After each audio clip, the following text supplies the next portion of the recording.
Critical Care Simplified, Essential ARDS Management for New ICU Nurses. Acute Respiratory Distress Syndrome, or ARDS, is a life-threatening condition new ICU nurses encounter often. Patients can deteriorate quickly, and early recognition matters. In this video, you will learn the essentials: how normal gas exchange works, what changes in ARDS, how ARDS is recognized and diagnosed, how lung protective ventilation supports fragile lungs, how to prevent complications, how to communicate with the ICU team, and how to support patients and families through a frightening critical illness. Start with the basics. The lungs deliver oxygen to the body and remove carbon dioxide. The tiny air sacs where that exchange happens are the alveoli. Oxygen moves into the blood, largely carried by hemoglobin, while carbon dioxide moves out to be exhaled. Tidal volume is the amount of air moved in and out with each breath. FiO₂ is the fraction of oxygen delivered to the patient. PaO₂ is the partial pressure of oxygen in arterial blood, showing how well oxygen is transferring into the bloodstream. When ARDS disrupts the alveoli, all of these numbers and assessments become clinically important. ARDS begins with an initial injury to the alveolar capillary membrane. That injury may be direct, such as pneumonia, or indirect, such as sepsis. Next, an inflammatory cascade releases cytokines and attracts immune cells into the lungs. The barrier becomes more permeable, allowing protein-rich fluid to leak into the alveoli. Once alveoli fill with fluid, oxygen cannot move efficiently into the blood. Hypoxemia and respiratory distress follow, often despite supplemental oxygen. ARDS can progress to more severe lung injury and, in some survivors, fibrosis. With appropriate care, some patients recover lung function over time, which is why early recognition and intervention are so important. At the bedside, recognition is urgent. Watch for sudden severe shortness of breath, rapid breathing, and low oxygen levels that do not improve with standard oxygen therapy. Look for accessory muscle use and listen for crackles. Cyanosis, or bluish skin or lips, is a late and concerning sign. Anxiety or confusion can also appear as oxygenation worsens. For the new ICU nurse, the key pattern is rapid respiratory deterioration plus persistent hypoxemia. When you see that pattern, escalate promptly and communicate clearly. The Berlin definition helps clinicians diagnose ARDS consistently. There are 4 major criteria. First, timing, acute onset within 1 week. Second, chest imaging shows bilateral opacities, such as on chest X-ray or CT scan. Third, the respiratory failure is not fully explained by cardiac failure or fluid overload. Fourth, oxygenation is impaired, measured by the PaO₂ over FiO₂ ratio. Lower ratios mean more severe oxygenation impairment and help guide treatment. For nurses, the practical role is to recognize the pattern, monitor oxygenation closely, and help the team gather the right data quickly. Lung protective ventilation is the foundation of ARDS management. The goal is to support oxygenation while preventing additional ventilator-induced lung injury. Tidal volume is set low, usually 4 to 8 milliliters per kilogram of ideal body weight. Plateau pressure should stay at or below 30 centimeters of water. PEEP helps keep alveoli open at the end of exhalation and supports recruitment. Permissive hypercapnia means the team may tolerate a mild increase in carbon dioxide to avoid unsafe pressures or volumes. FiO₂ is reduced to the lowest level that maintains adequate oxygenation. Nurses help by monitoring settings, pressures, blood gases, patient comfort, and changes in oxygenation.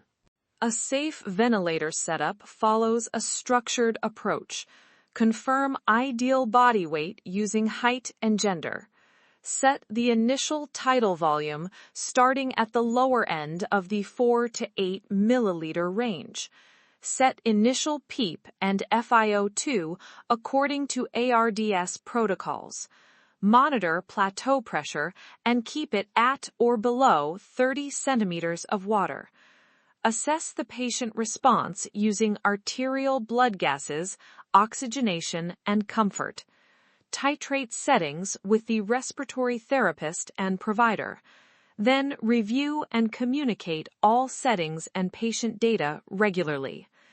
If conventional ventilation is not enough, adjunctive strategies may be considered: prone positioning, neuromuscular blockade, recruitment maneuvers, inhaled vasodilators, and ECMO for refractory cases. ARDS patients face complications from both the disease and its treatments. Barotrauma can cause pneumothorax, pneumomediastinum, or subcutaneous emphysema, especially with excessive airway pressures. Ventilator-associated pneumonia can develop 48 hours or more after intubation. Refractory hypoxemia requires escalation to strategies such as prone positioning, ECMO, or inhaled nitric oxide. ICU-related complications also matter: delirium, deep vein thrombosis, pressure injuries, catheter-associated infections, and ICU-acquired weakness. Watch for sudden drops in oxygen saturation, increased peak pressures, decreased breath sounds, worsening secretions, fever, mental status changes, low urine output, and any unexplained deterioration. Escalate early and document thoroughly. Prevention is daily nursing work. The VAP bundle includes head of bed elevation 30 to 45 degrees, oral care every 2 to 4 hours, subglottic suction, hand hygiene, and daily sedation vacation with ventilator weaning assessment.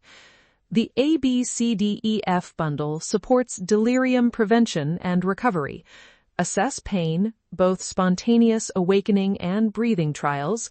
Choose analgesia first sedation, delirium monitoring, early mobility, and family engagement. DVT prevention includes pharmacological prophylaxis, sequential compression devices, and early mobility when possible. Protect skin with repositioning, pressure-relieving surfaces, foam dressings, and careful checks during prone positioning.